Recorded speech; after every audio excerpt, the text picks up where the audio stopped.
तो अभी अपन mathematical physics start करेंगे और मैं एच के दास बुक फॉलो करूंगा और साथ में मैं खुद के नोट्स सेल्फ नोट्स भी पढ़ाऊंगा। तो लेट वन थिंग मैं आपको क्लियर करना चाहता हूँ कि मैं एक एक्सपेरेंट हूँ, तो मैं उस हिसाब से पढ़ाऊंगा, ट्राई करूंगा अच्छा पढ़ाने की। और एक तरह से मैं खुद भी पढ़ रहा हूँ और आपको भी पढ़ाऊंगा, तो आप उस हिसाब से पढ़िएगा, ठीक है। और अपन हर ट्राई करेंगे हर चीज़ को एकदम सही मेथड से देख पाए, ठीक है। ओके, चालू करते हैं अपनी लेक्चर सीरीज, ठीक है। ओके, सो ये अपनी लेक्चर सीरीज स्टार्ट हो गई है, ठीक है। अपनी लेक्चर सीरीज सही है। तो सबसे पहले यहाँ पे देखो, सबसे पहले मैं बताना चाहूँगा कि अभी अपनी ये जो बुक है ये चल रही है अपनी वेक्टर अलजेब्रा, ठीक है। इसमें सबसे पहले अपन पढ़ेंगे, क्या पढ़ेंगे, डायमेंशनल एनालिसिस और वेक्टर अलजेब्रा। ये सबसे पहला टॉपिक होता है। जैसे एच के दास बुक है, एच के दास बुक में भी जो सबसे पहला टॉपिक है वो मैं आपको एक बार दिखा देता हूँ, है ना, ठीक है। ये रही अपनी बुक, एच के दास बुक। तो इसमें जो पहला टॉपिक है अपना, वो अगर आप देख पाओ, ठीक है, ये है अपना सबसे पहला जो टॉपिक है वो है वेक्टर अलजेब्रा, ठीक है। इसमें वेक्टर्स हो गए, एडिशन ऑफ वेक्टर हो गया, रेक्टेंगुलर रिजोल्यूशन ऑफ वेक्टर्स, और ये समथिंग समथिंग, ये सारे जो है ये सबसे पहला वेक्टर है। अपन CSR के पॉइंट ऑफ व्यू से पढ़ेंगे, ठीक है। अपना जो मोटिव रहेगा वो CSR नेट के पॉइंट ऑफ व्यू से पढ़ना, और एच के दास बुक से भी अपन फॉलो करेंगे, ठीक है। ये मैं बुक साइड बाय साइड खोल लेता हूँ जिससे आपको थोड़ा सा इजी रहे, और ठीक है, ये हो गया। तो सबसे पहले इसी बुक से चलते हैं। सबसे पहले बुक में क्या टॉपिक्स हैं एक बार देख लेते हैं। वेक्टर, देखो सबसे पहले ये क्या बता रहा है, ये सबसे पहले नॉर्मल अपन वेक्टर की प्रॉपर्टीज देखते हैं, ठीक है। तो सबसे पहले ये क्या बता रहा है, वेक्टर क्या है, वेक्टर क्या है, ठीक है। तो वेक्टर एक क्वांटिटी है जिसमें मैग्नीट्यूड भी होता है और डायमेंशन भी होता है, ठीक है। तो जो नॉर्मल सी क्वांटिटी होती है, जैसे अपने पास क्वांटिटी मान लेते हैं कि कोई वस्तु है अपने पास, कोई ऑब्जेक्ट है और वो 1 किलो की है, तो अपन उसको मेजर 1 ही किलो से कर पा रहे हैं ना, तो अपने पास डायरेक्शन नहीं है, अपने पास ओनली मेजरमेंट है, ठीक है, मेजरमेंट है। और अपन उसको क्या चीज़ नहीं समझ पा रहे, अपन उसकी डायरेक्शन नहीं समझ पा रहे हैं ना। 1 किलो है तो कहाँ है, इसके बारे में अपन को कोई जानकारी नहीं है, अपन को बस ये पता है 1 किलो है, तो वो जो चीज़ है वो वेक्टर नहीं है, वो स्केलर है, ठीक है। तो वो वेक्टर क्वांटिटी नहीं है। वेयर एज अगर मैं कहूँ कि मैंने 1 न्यूटन फोर्स लगाया, और वो मैंने लगाया, ये मान लेते हैं डायरेक्शन है, और ये मान लेते हैं एक्स कैप डायरेक्शन है ना, एक्स डायरेक्शन मान लेते हैं। ये एक्स और वाई कोऑर्डिनेट तो अपन को पता होता है, ये एक्स होता है, ये वाई होता है। तो ये हमने फोर्स लगाया एक्स डायरेक्शन में, इसलिए मैं इसको एक्स कैप कह देता हूँ। एक्स कैप डायरेक्शन में मैंने फोर्स लगाया 1 न्यूटन का। तो अब मेरे पास उसकी क्वांटिटी भी है ना, और उसकी डायरेक्शन भी है, डायरेक्शन और मैग्नीट्यूड। इसकी वजह से ये जो फोर्स बन गया ये अपनी अपन की वेक्टर क्वांटिटी, ठीक है। तो इसी तरह एच के दास जो हैं उन्होंने इस चीज़ को अपनी बुक में किस तरह से डिस्क्राइब किया है, यहाँ देखते हैं अपन। इन्होंने क्या किया है, क्या vector is a quantity having both magnitude and direction such as force, velocity, acceleration, displacement etcetera, ठीक है। सो ये डेफिनेशन है और इसका मीनिंग तो मैंने आपको बता दिया है। तो इसको अपन नोट्स में, अभी के लिए मैं इसको नोट्स में डाल देता हूँ, ठीक है। ये अपना नोट्स है, तो ये अपने नोट में आ गया कि vector is an quantity having both magnitude and direction such as force, velocity and acceleration, displacement etcetera, ठीक है। अब यहाँ पे अपन आगे देखते हैं, अब थोड़ी देर के लिए बुक को इग्नोर करना है ना, थोड़ी देर के लिए मैं बुक को इग्नोर करूँगा और थोड़ा सा खुद से पढ़ाऊँगा। उसके बाद में वापस बुक पे आएंगे, है ना। अपन पढ़ेंगे बुक के थ्रू ही, क्योंकि बुक ज़्यादा इम्पोर्टेंट है ना। नेट भी इम्पोर्टेंट है और बुक भी इम्पोर्टेंट है। तो अभी के लिए मैं इस पे चलता हूँ, देन फिर वापस मैं बुक पे आऊँगा। ठीक है, सबसे पहले इस पे आते हैं।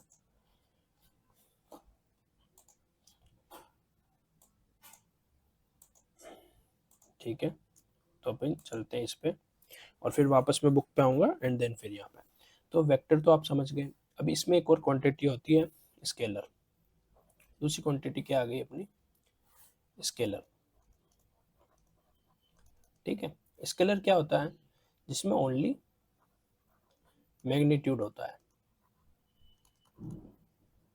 तो वो जो क्वांटिटी होगी वो अपनी हो गई स्केलर। ठीक है, अब नेक्स्ट चीज़ पे आते हैं, वो क्या है। अब इसमें मैंने एक चीज़ आपको समझाई है, वो है वेक्टर जो होता है, जो क्वांटिटी है वो यूनिट वेक्टर बेसिस पे होता है। जस्ट सपोज ये सेंटीमीटर है ना। तो अगर मेरे को इसको किसी से मल्टीप्लाई करना हो 10 से, तो ये सेंटीमीटर को मैं डायरेक्ट मल्टीप्लाई नहीं करूंगा, मैं मानूंगा यहाँ पे एक है ना। मैं मन से मानूंगा यहाँ पे एक है, और जब मैं इंटू करूंगा तो ये आ गया 10 सेंटीमीटर, है ना। ऐसी एनालॉजी में अगर आप समझ पाए हो, तो वेक्टर जो होता है ना, सबसे छोटा वेक्टर जो होता है वो हो गया यूनिट वेक्टर। ठीक है, और यूनिट वेक्टर होता है जिसका मैग्नीट्यूड इक्वल टू 1 होता है। ठीक है, तो यहाँ पे अपन तीसरी चीज देखते हैं, यूनिट वेक्टर। अभी थोड़ा सा समझने में दिक्कत आएगी, क्योंकि ये थोड़ा सा टॉपिक इस टाइप का है कि वेक्टर क्या है, स्केलर क्या है। ये नॉर्मली अपन छोटी क्लासों में पढ़ चुके हैं, बट फिर भी अगर कोई बच्चा है, जैसे मेरे जैसा कोई है जिसको ये चीज़ें समझ में नहीं आती इनिशियली, तो थोड़ा थोड़ा देखने का ट्राई करना। धीरे धीरे एक जैसे ही आपका बेस बिल्डअप हो जाएगा, ये चीज़ें समझ में आ जाएगी। ठीक है, तो यूनिट वेक्टर क्या होता है, जिसमें जो मैग्नीट्यूड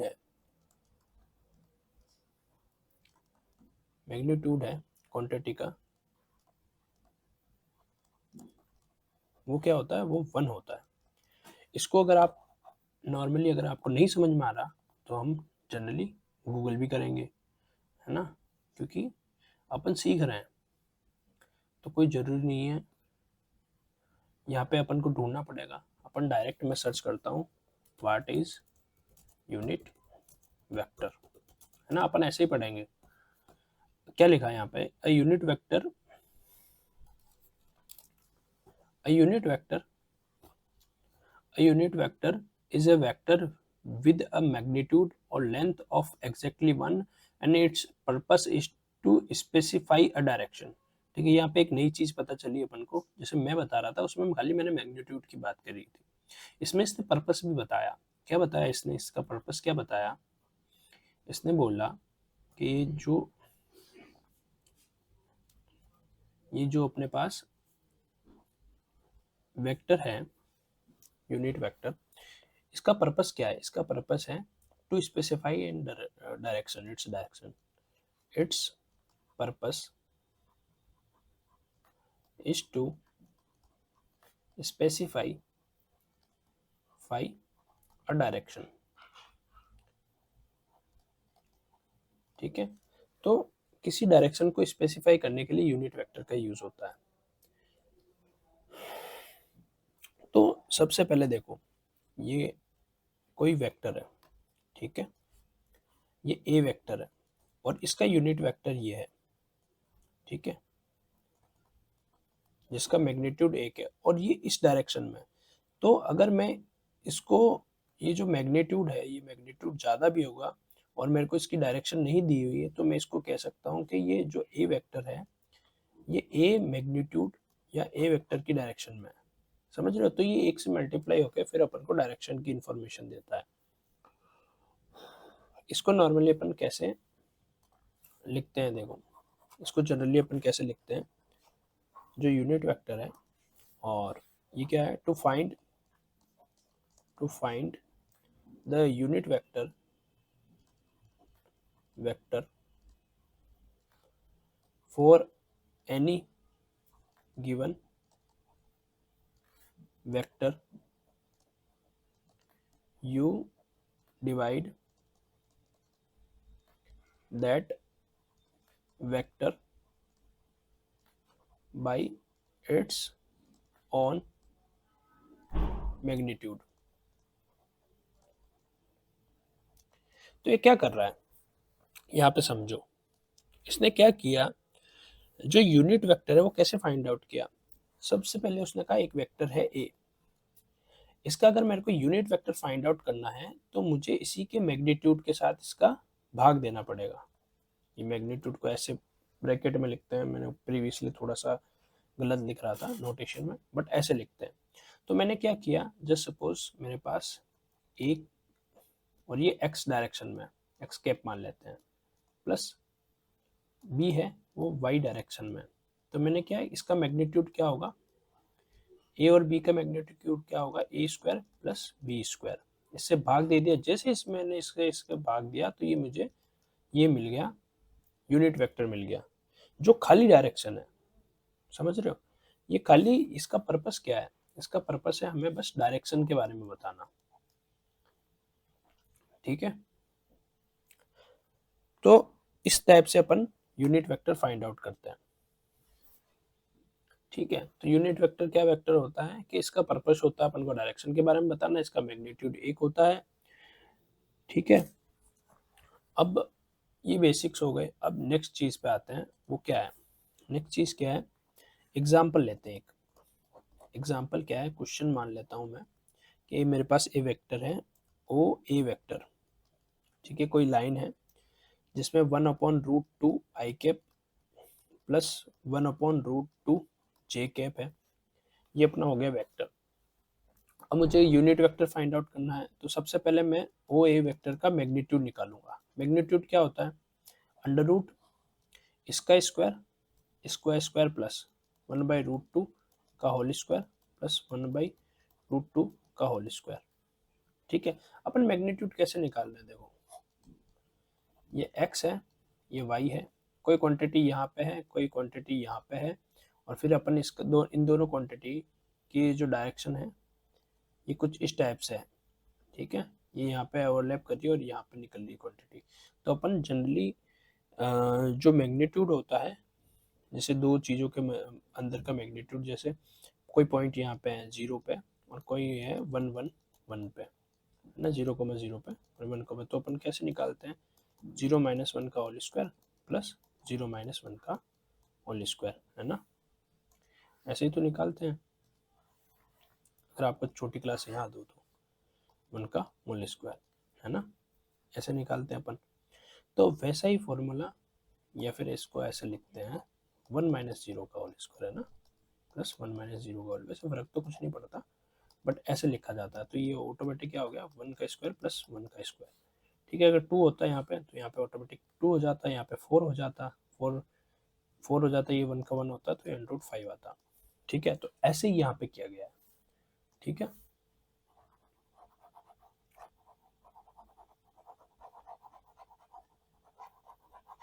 तो यहाँ पे अपन ने मैग्नीट्यूड की बात की है।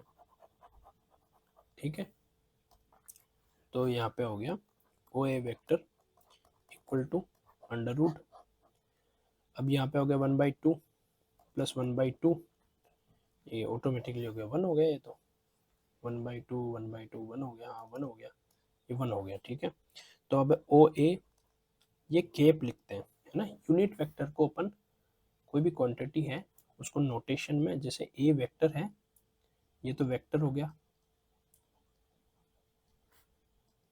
ए मोड में अगर है तो ये हो गया मैग्नीट्यूड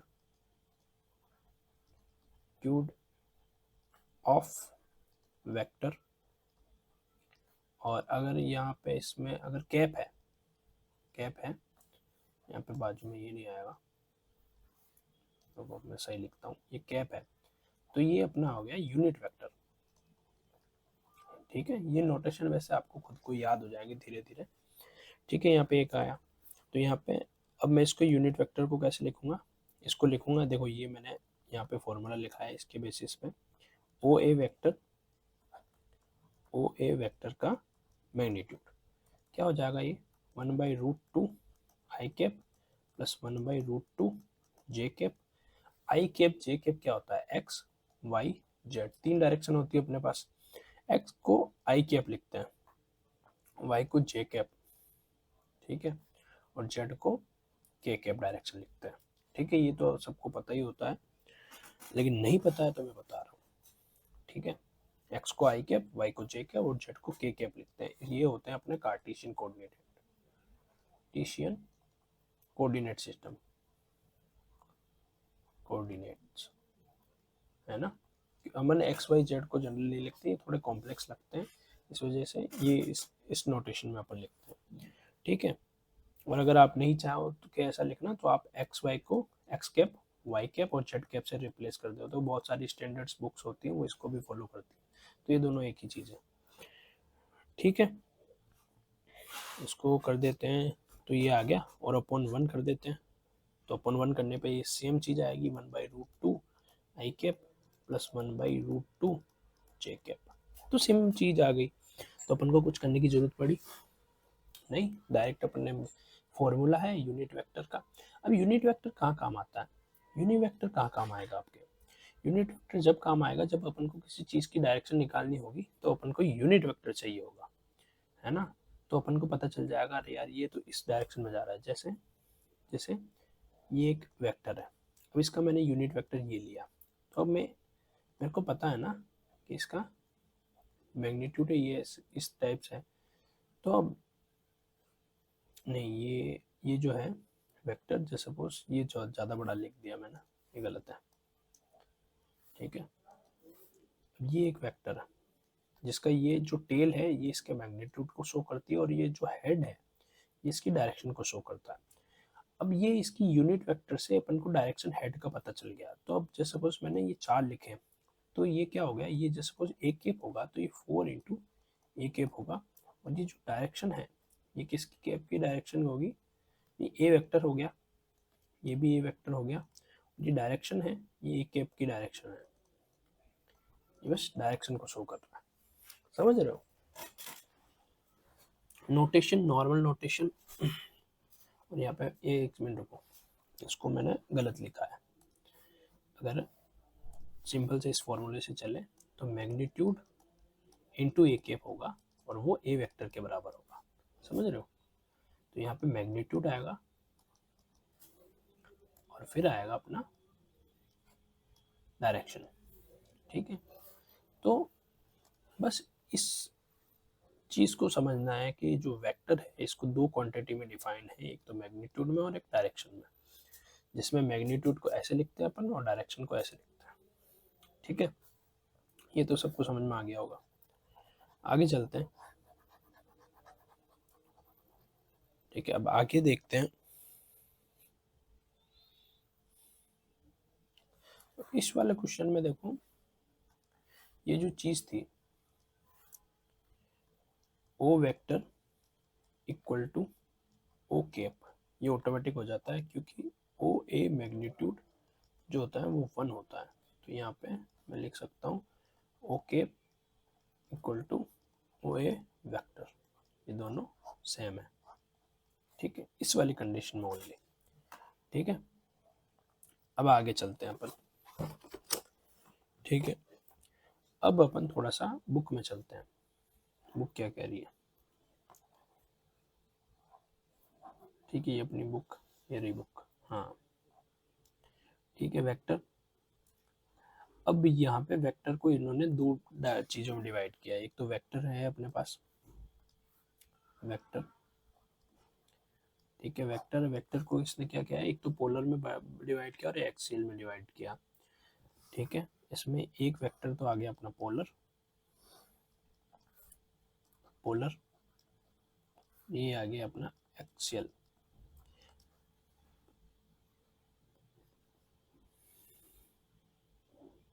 पोलर वेक्टर किसके साथ एसोसिएट होता है, लीनियर डायरेक्शनल इफेक्ट, और एक्सियल वेक्टर क्या है, associate with rotational about an axis called axial vector. ठीक है, तो एक तो एक्सियल, एक तो पोलर वेक्टर होता है जो कि अपना लीनियर होता है, ठीक है, ये लीनियर वेक्टर। एक वेक्टर होता है एक्सियल, ठीक है, ये दो टाइप के वेक्टर होते हैं। इसमें भी मैग्नीट्यूड है, जो मैग्नीट्यूड है वो टेल बता रही है और जो हेड है वो डायरेक्शन बता रहा है। तो ये दो टाइप के वेक्टर हो गए, तो पोलर और एक्सियल, ठीक है। अब इसका क्या एग्जाम्पल है, इसका एग्जाम्पल देख लेते हैं। इसका एग्जाम्पल है, एक तो फोर्स हो गया, और क्या हो गया, एक्सेलरेशन हो गया, दूसरा क्या हो गया, लीनियर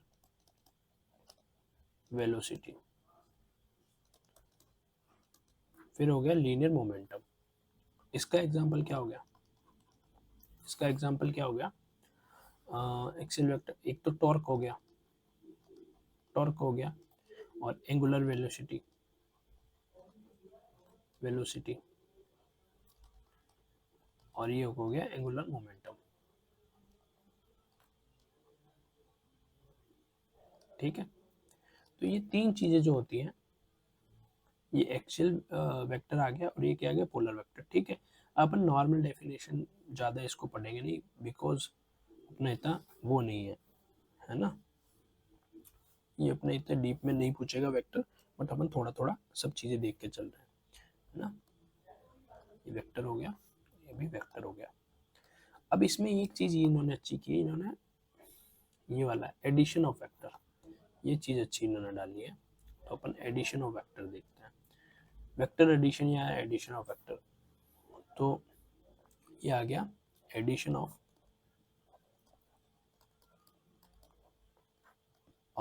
वेक्टर। ये क्या होता है, तो दो वेक्टर हैं, जैसे सपोज ये वेक्टर वेक्टर ए है, प्लस अपने पास वेक्टर थोड़ा सा ज़्यादा ले लेते हैं, ये बी वेक्टर है।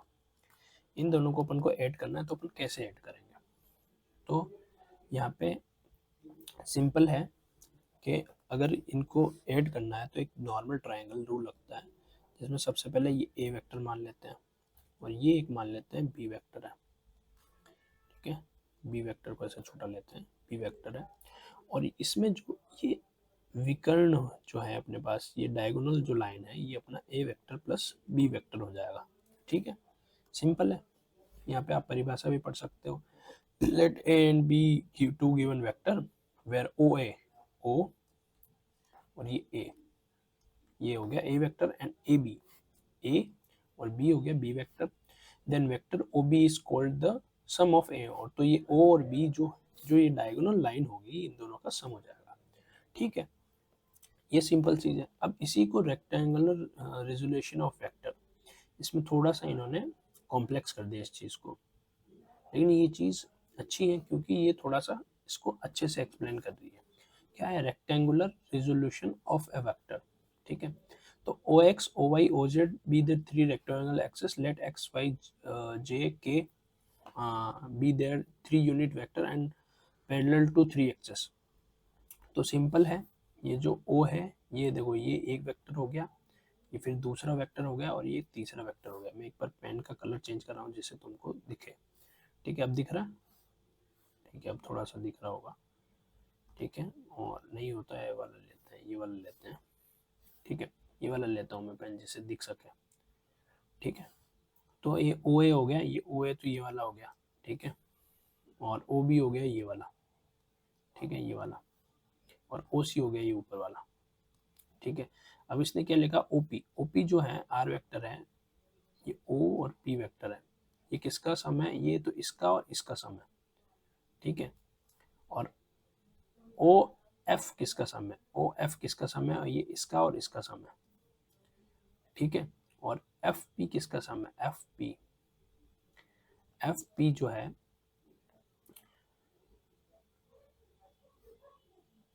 ये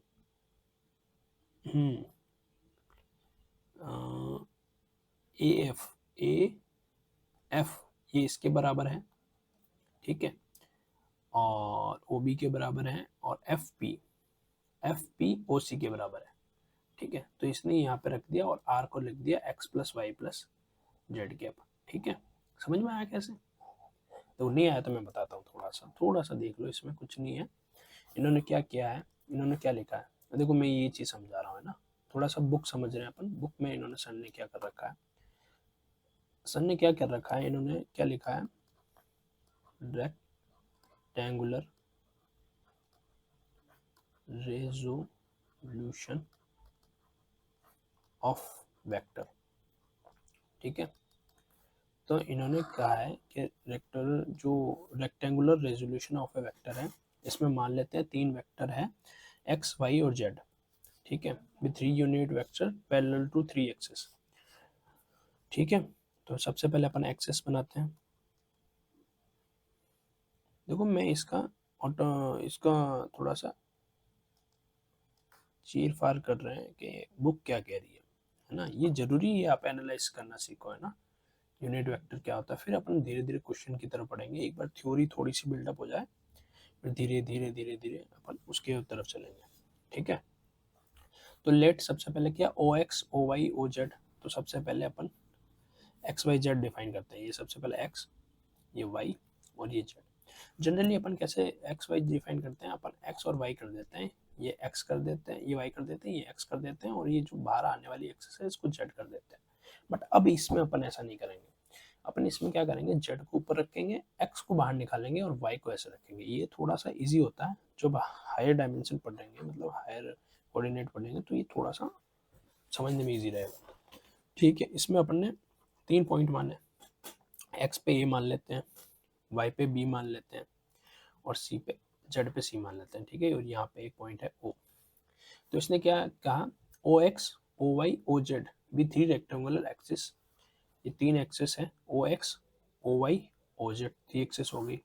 late X Y I cap J cap K cap be 3 unit vector. 3 unit vector मान लेते हैं कि इसके यूनिट वेक्टर हैं, एक्स का यूनिट वेक्टर आई कैप, इसका जे कैप और इसका के कैप। 3 यूनिट वेक्टर मान लिए। आगे क्या बोल रहा है ये कह रहा है and parallel to parallel axis. तो पैरेलल एक्सिस ठीक है, कोई दिक्कत नहीं है। If O P equal to N cap, O P N cap and the coordinate of P be X Y Z. ठीक है, तो यहाँ पे कह रहा है ये एक पी है, ठीक है, और इसका जो ओपी वेक्टर है ओ, और ये पी से यहाँ पे टच कर रहा है ना, पी से टच कर रहा है, तो ये है एन कैप, और इसके कोऑर्डिनेट कितने हैं, एक्स वाई जेड है, और एन कैप अपन को पता नहीं है। ठीक है, यहाँ पे अपन उसको फाइंड आउट करेंगे अभी के लिए, इसने दिया नहीं बट इसने एन कैप ही फाइंड किया है। ठीक है, ये आर है तो ये आर वेक्टर है। ठीक है, तो अपन को ये फाइंड आउट करना है। कैसे करेंगे, सबसे पहले अपन ने लिखा जो ओ एक्स है अपना, ओ ए वेक्टर हो गया X I cap, O B जो हो गया वो हो गया होगा वाई जे कैप, ओ सी जो हो गया अपना हो गया जेड के कैप। ठीक है, ये आपको समझ में आया कि ये x यहाँ से यहाँ तक तो वैल्यू हो गई, x वैल्यू हो गई और ये डायरेक्शन हो गई, तो ये ओ ए वेक्टर की डायरेक्शन हो गई, और इस तरह अपन ने वेक्टर को डिफाइन कर दिया, अपन ने इसको मैग्नीट्यूड भी दे दिया और उसकी डायरेक्शन भी दे दी। ठीक है, अब क्या किया अपन ने मैंने बस एक जनरली छोटी सी चीज़ की, यहाँ पे मैं कलर चेंज करूँगा, इसका ब्लू लेते हैं, है ना, ब्लू कलर लिया। अब मैंने क्या किया, मैंने इसको बोला कि ये इसका जो परछाई है वो यहाँ पे पड़ रही है। ठीक है, और यहाँ पे एक 90 डिग्री का एंगल बन रहा है, तो 90 डिग्री का तो मान सकते हैं, वैसे 90 डिग्री का एंगल बन रहा है नहीं बन रहा है वो चलो छोड़ें, वो अभी अपन डिस्कस नहीं करेंगे, मेरे हिसाब से एंगल का अपन डिस्कस नहीं करेंगे अभी। ठीक है, तो यहाँ पे क्या हुआ, ये जो आर है ये इस डायरेक्शन में है, ये जेड कैप इस डायरेक्शन में है, और ये इस डायरेक्शन में है। तो यहाँ पे मान लेते हैं मैं पॉइंट एफ।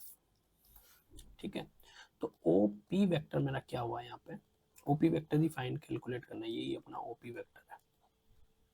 ठीक है, ये अपन को फाइंड आउट करना है, यहाँ पे भी लिख रखा है इन्होंने, यहाँ पे देखो। ठीक है, O P vector find out करना है, तो ये ओ और पी हो गया, तो क्या हो गया, ओ और पी क्या हो गया, अपन ने ये वाले रूल से क्या समझा था कि जो डायगोनल लाइन होती है ए और बी के उल्टी दिशा में होती है, जैसे ए इधर जा रहा है बी ऊपर जा रहा है, तो ये उसके उल्टी दिशा में लगेगा। तो क्या लगेगा इसमें, इसमें होगा O F vector plus F P vector, simple है। फिर एफ पी वेक्टर क्या है? एफ पी वेक्टर देखो यहाँ पे ये वाला, हाँ एफ पी वेक्टर। अब मैं थोड़ा इसको पीछे लेता हूँ, थोड़ा वापस देखना यहाँ पे क्या हो रहा है। यहाँ पे ये देखो, ये ना ये वाला यहाँ से टच हो रहा है, तो ये वाली जो विड्थ है, ये वाली जो विड्थ है वो सेम है। सो कहने का मतलब है F P vector equal to O C vector, ठीक है, सी वेक्टर, ठीक है, ये चीज है यहाँ पे। तो ये हो गया O P vector equal to O F vector plus O C vector, ठीक है। अब यहाँ पे ओ एफ क्या है? ओ एफ क्या है? तो यहाँ पे एक ये हो गया, ये ओ ए वेक्टर हो गया, और यहाँ पे इसको मैं मिला देता हूँ, ये हो गया ए एफ वेक्टर, ठीक है। और ए एफ वेक्टर किसके बराबर है? ये इसके बराबर है ओ बी वेक्टर के। तो ओ एफ वेक्टर मैं लिख दूंगा, ये किसके बराबर है? वापस देखो, ये से जा रहा है, ये से जा रहा है, और इसकी उल्टी डायरेक्शन में ये यहाँ पे टच हो रहा है, तो मतलब ये और इसके विकर्ण हो गया, और विकर्ण में हो गया इस ये प्लस ये हो जाएगा, तो हो जाएगा O A vector plus A F vector, A F vector, और ए एफ अपना जो है ए एफ वेक्टर क्या है अपना? ओ बी वेक्टर, ठीक है। तो ये हो जाएगा O A vector plus O B vector, ठीक है। तो क्या हो गया अपना? ये हो गया O P vector equal to O A vector plus O B vector plus O C vector. और अपन को पता है ये क्या है? ये है x I cap plus Y J cap plus Z K cap, जो कि अपन ने यहाँ लिखा था इनिशियल में, ठीक है। अब ये यहाँ पे क्या समझ में आया अपन को? तो ये ओ पी वेक्टर जो है, जो जो किसके बराबर है? एन कैप के बराबर है। तो एन कैप की डायरेक्शन कौन सी निकली? ये वाली, एक्स वाई जेड। अभी सुनो, अभी ये डायरेक्शन नहीं है, अभी क्या है? ये वेक्टर। अगर अपन को एन कैप निकालना है तो अपन क्या करेंगे? ये अभी डायरेक्शन, ये अभी ये नहीं है, डायरेक्शन नहीं है। एन कैप जो है ना, ये ओनली डायरेक्शन है। अपन को डायरेक्शन नहीं चाहिए, अपन को डायरेक्शन चाहिए। तो अपन ने डायरेक्शन का कैसे फॉर्मूला लिया था कि अगर अपन को डायरेक्शन चाहिए तो उसका जो मेन कंपोनेंट है उसके साथ मैग्नीट्यूड का अपन भाग दे देंगे, ठीक है। वेक्टर के साथ उसके मैग्नीट्यूड का भाग देने पे अपने पास क्या आ जाता है? उसकी डायरेक्शन आ जाती है। तो ओपी वेक्टर है, ओपी वेक्टर का मैग्नीट्यूड क्या है? मैग्नीट्यूड क्या है? सिंपल है, 1 अपॉन नहीं, अंडर रूट आ जाएगा, सॉरी 1 अपॉन नहीं आएगा, अंडर रूट आएगा, और ये आ जाएगा X square plus Y square plus Z square, ये आ गया। ये इसका मैग्नीट्यूड आ गया, ये इसको हटाते हैं, ये मैग्नीट्यूड है ना, इसको गलत सिंबल नहीं डालना, ठीक है। तो O P cap equal to क्या हो गया? एन कैप, ठीक है। और यहाँ पे अपन ने ये वेक्टर लिखा ना, ये कैप होगा यहाँ पे, है ना। थोड़ा सा नोटेशन का अपन को थोड़ा थोड़ा ध्यान रखना पड़ेगा आगे, ताकि अपन गलतियां ना करें, ठीक है। तो ये क्या हो गया? ऑटोमेटिक यहाँ पे हो गया, ये हो गया X I cap plus Y J cap plus Z K cap upon under root X square plus Y square plus Z square, और यही अपना हो गया एन कैप, ये अपनी हो गई डायरेक्शन। टाड़ा, समझ में आया क्या हुआ? और ये क्यों किया अपन ने? सबसे पहले तुम्हें जो ये सर है, इन्होंने क्या किया, केदार सर ने सबसे पहले तुमको 2D में बताया, फिर इसको बताया 3D में। 3D में इसलिए बताया ताकि तुम्हारे दिमाग में 3D की इमेज बने, कि 3D में लोग अपन फिजिक्स में कैसे सोच पा रहे हैं, समझ रहे हो?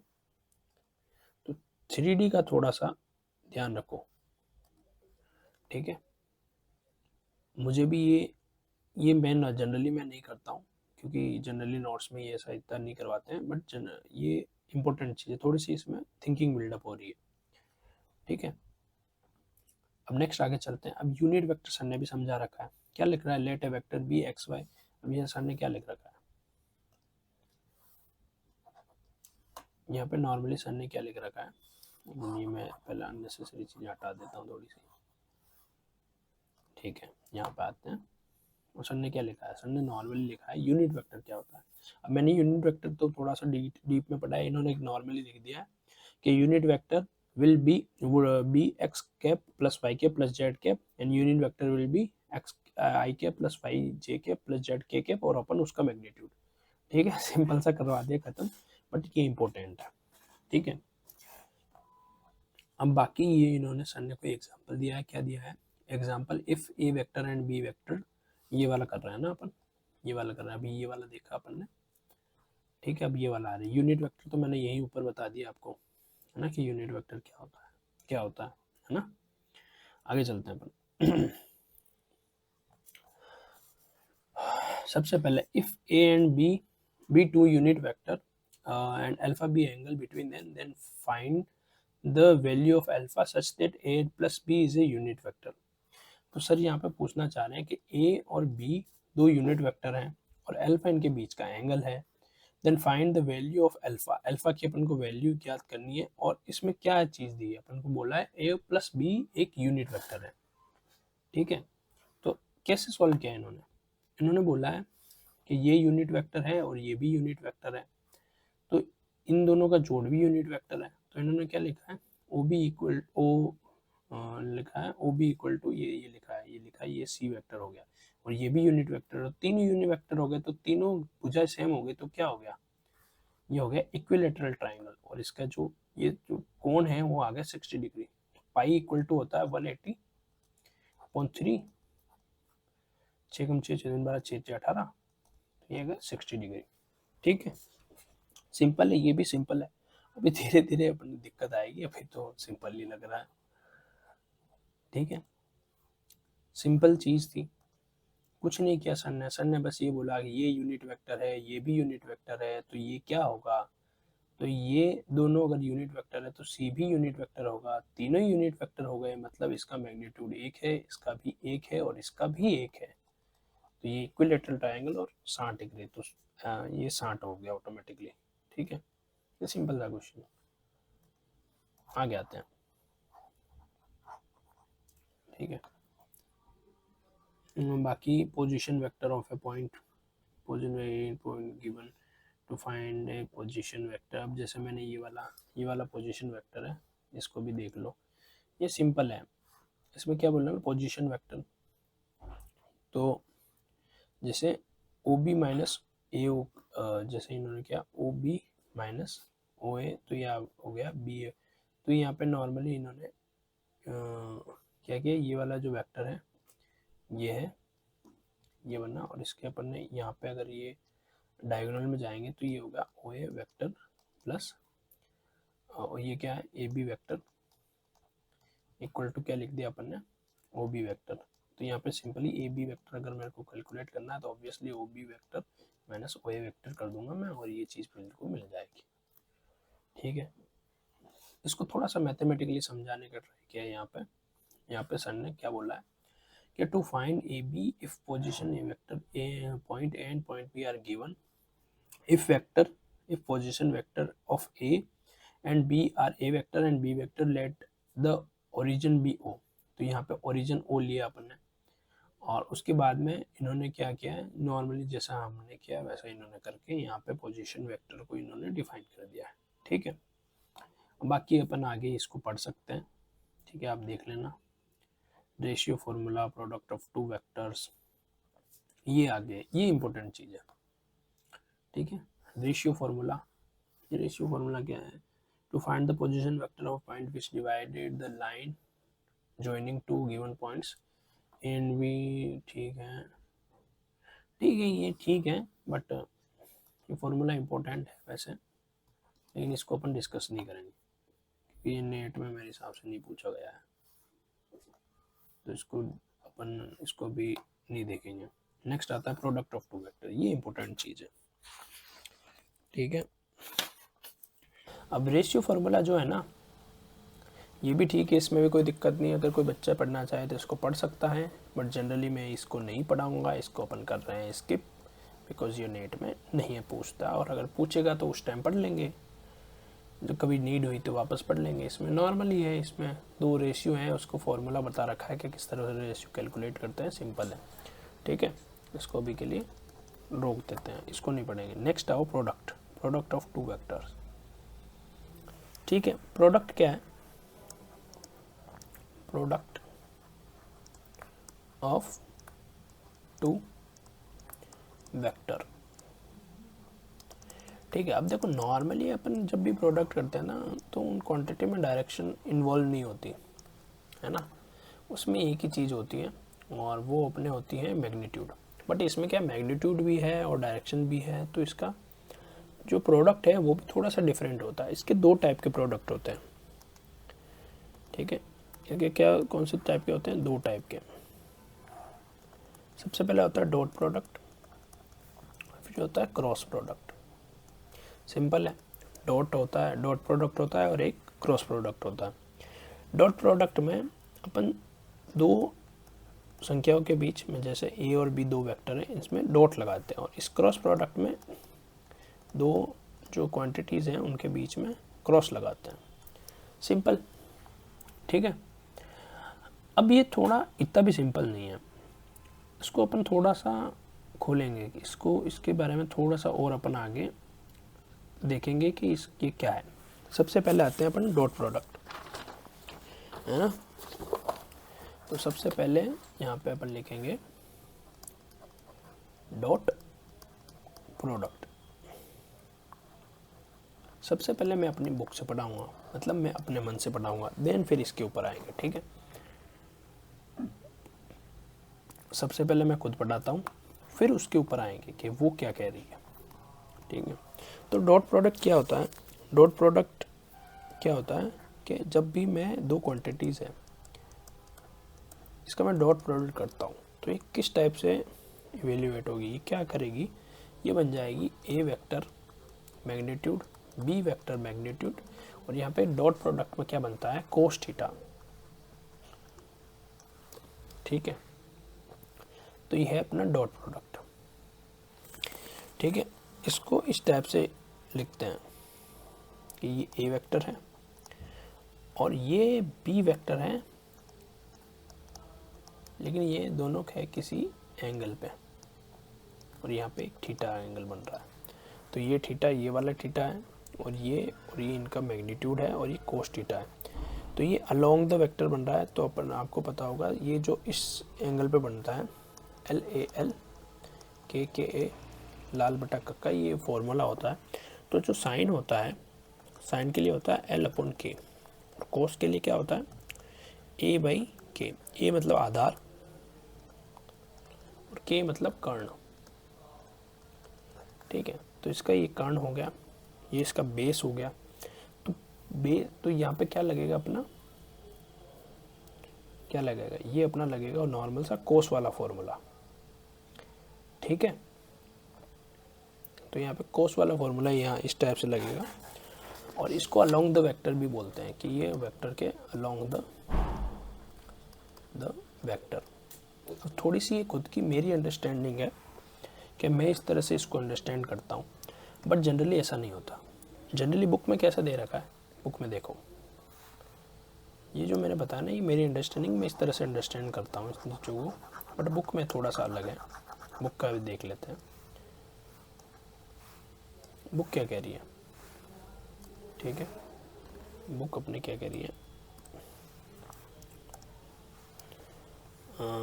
ये ठीक है, इसमें क्या है? The scalar of dot product of 2 vector A and B define as, जैसे मैंने लिखा है वैसे डिफाइन एज लिखा है इन्होंने नॉर्मली, और इसको सर ने ऐसे लिख दिया है। ठीक है, जैसा अपन ने लिखा है। ठीक है, where theta is angle between A and B, symbolically A dot B vector equal to A का मैग्नीट्यूड, B का magnitude cos theta, due to an dot product between A vector and B vector, this product is also called dot product, the scalar product is commutative. इन्होंने normal सा, यार ये तो formula ही दे दिया, कुछ पता है नहीं। अच्छा, इन्होंने यहाँ पे इसको समझाया। अच्छा, the scalar product of 2 vector is product of one of the vector and length of the projection of the other in the direction of the first. Okay,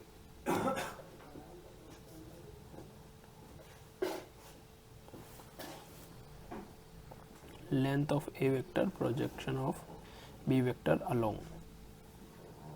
If the dot product of two vector is 0, then vector are perpendicular to each other. If the dot product of vector is 0, ठीक है, ठीक है. तो सबसे पहले अपन ने ये देखी इसकी परिभाषा, एंड देन फिर इस पे आते हैं. ठीक है, या आज डॉट प्रोडक्ट तक ही करवाऊंगा मैं, फिर आगे का अपन कल देखते हैं. ठीक है, इसके कुछ क्वेश्चन करेंगे अपन थोड़े बहुत, फिर आगे चलेंगे अपन, और वेक्टर के अपन CSR नेट के क्वेश्चन देखेंगे.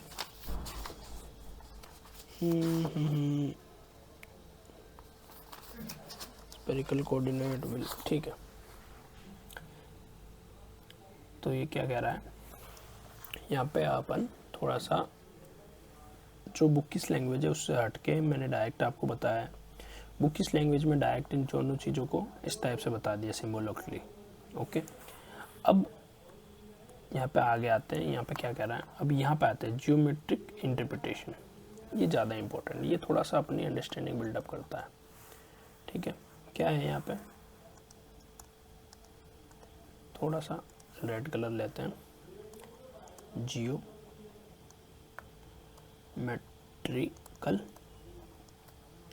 इंटरप्रिटेशन, ठीक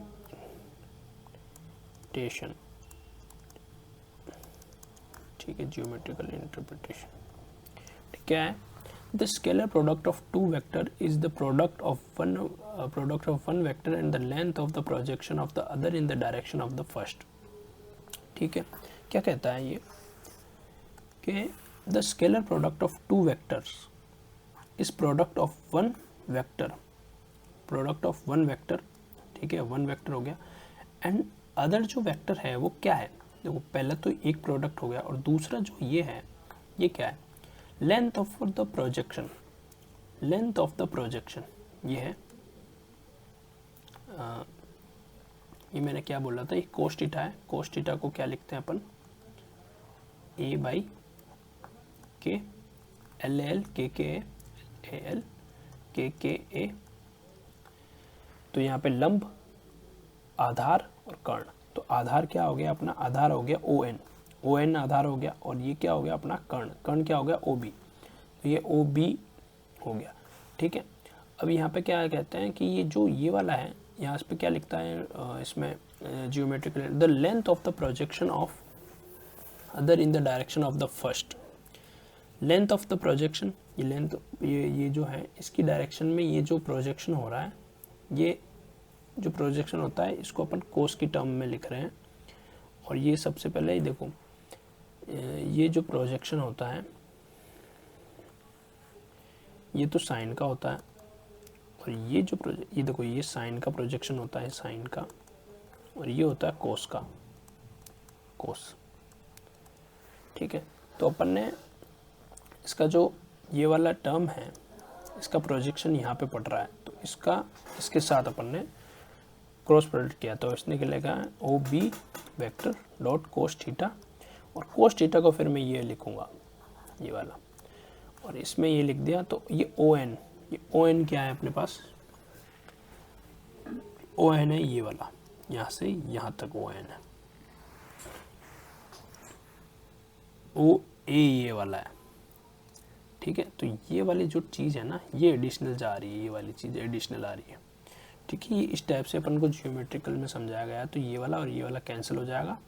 अपने क्या ले, length of a vector and projection of B vector along a vector. तो प्रोजेक्शन ऑफ, तो प्रोडक्ट किन किन का हो रहा है, एक तो लेंथ ऑफ ए का हो रहा है, लेंथ ऑफ ए का हो रहा है, और किसका हो रहा है, प्रोजेक्शन ऑफ बी. बी के प्रोजेक्शन का किस पे हो रहा है, अलोंग ए वेक्टर के अलोंग. तो किस किस का हो रहा है, एक तो ए का हो रहा है, और एक ये इस पूरी चीज़ का हो रहा है. ठीक है, तो ये दोनों चीज़ों का प्रोजेक्शन हो रहा है, और इससे अपन को जो स्केलर प्रोडक्ट है या डॉट प्रोडक्ट है वो अपन को मिल रहा है. ठीक है, समझ में आया. थोड़ा सा कॉम्प्लेक्स है, बट समझो, वापस समझो, थोड़ा सा मैं वापस दिखा देता हूँ. सबसे पहले इसने क्या किया, इसने कहा ये है ए वेक्टर. ओ ए वेक्टर है, ठीक है, ओ ए वेक्टर है। इसने बोला ओ ए वेक्टर इंटू क्या है, इंटू क्रॉस प्रोडक्ट लिख रहा है। ये जो ओ है डॉट क्या है, ये ओ बी वेक्टर का प्रोजेक्शन। तो मैं क्या लिख देता हूँ, ओ बी वेक्टर का प्रोजेक्शन, ठीक है, ऐसा मैं लिख रहा हूँ है ना, का प्रोजेक्शन नहीं लिखना है, और projection of O B vector है ना, किसके अलोंग, ए के अलोंग, ए के साथ, ठीक है। तो ये कैसे लिखेंगे अपन, इसको लिखेंगे कोस थीटा की टर्म से, है ना। इसको अपन ने किससे लिखा, कोस थीटा की टर्म से लिखा है, क्योंकि कोस इस प्रोजेक्शन को डिफाइन करता है, ये इस प्रोजेक्शन को बताता है, इस वजह से अपन ने लिखा है। तो ओ बी वेक्टर का प्रोजेक्शन क्या हो गया, ओ ए वेक्टर हो गया, और इसका प्रोजेक्शन क्या हो गया, ओ बी कोस थीटा, ठीक है। अब कोस थीटा को अपन ओ एन अपन ओ बी लिख सकते हैं, लाल बटा का मैंने बताया था, ए बाई के इक्वल टू कोस थीटा, ठीक है, ये लिख सकते हैं। और बी से बी कट गया और ओ एन बच गया, तो ये ओ और ये एन है, और ये क्या है, इसी के ऊपर ही अपना जो ओ बी का प्रोजेक्शन ओ एन हो रहा है, ओ एन प्रोजेक्शन अपना। तो आप सोचोगे सर डायरेक्ट ओ एन क्यों नहीं लिख देते, सिंपल सी बात है, डायरेक्ट ओ एन क्यों नहीं लिख देते, आप ओ बी से ओ एन की तरफ क्यों जा रहे हो। तो सोचो ओ एन किस पे डिपेंड कर रहा है, ओ एन डिपेंड कर रहा है ओ बी पे। तो अगर मैंने ओ बी थोड़ा बढ़ाया तो ओ एन भी बढ़ जाएगा, है ना, ओ एन चेंज हो जाएगा। ओ बी थोड़ा सा बढ़ा भी दिया और थोड़ा सा एंगल चेंज कर दिया तो ओ एन तो पूरे गया, समझ रहे हो। तो ये जो ओ बी वाला है ना, ये डिपेंड कर रहा है थीटा पे और ओ बी पे, इस वजह से अपन इसके प्रोजेक्शन को लिखते हैं, क्योंकि इन द एंड ये अपन को पता नहीं है, ये वाली चीज़ प्रोजेक्शन कहाँ होगा, अपन को फिजिकल क्वांटिटी में पता नहीं है ना कि कहाँ होगा प्रोजेक्शन, अपन तो मैथमेटिकली ऐसे पेपर पे कर रहे हैं ना। तो इस वजह से जो नॉन क्वांटिटी है उसके बेसिस पे अपन ने ये चीज़ लिखी है ना। यहाँ पे सर ने इस बेसिस पे लिखा है कि ये अपने पास ये तो नॉन क्वांटिटी है और ये भी नॉन क्वांटिटी, इसके बेसिस पे इन्होंने ओ बी कोस थीटा लिखा है। और ये कि ये चीज़ सर ने यहाँ पे लिखी है, क्या लिखी है, length of a vector projection of B vector along a vector लिख दिया है। तो इससे अपन को चीज़ें समझ में आ गई कि हाँ कि इस के अलोंग जो डॉट प्रोडक्ट है वो ए वेक्टर का होता है और projection of B vector along a vector होता है, ठीक है। ये सिंपल है, ये जियोमेट्रिकल इंटरप्रिटेशन है। यहाँ पे मैंने सिर्फ इसके बारे में बस यहाँ पे जो चीज़ मैंने बताई थी, यहाँ पे जो मैंने चीज़ बताई थी वो क्या बताई थी, ये चीज़ मैंने बताई थी डायरेक्ट इसका फॉर्मूला और हाउ टू अप्लाई, है ना। बट यहाँ पे इसको थोड़ा सा डीप बताया गया है और ये थोड़ा सा ज़रूरी भी है अंडरस्टैंडिंग बिल्ड करने के लिए, ठीक है। आगे आओ ज्योमेट्रिकल इंटरप्रिटेशन, ये वाली चीज़ मैं यहीं से कॉपी कर लेता हूँ ना, मैं लिखना नहीं चाहता वापस, रुको ना, इसको मैं यहीं से कॉपी कर लेता हूँ।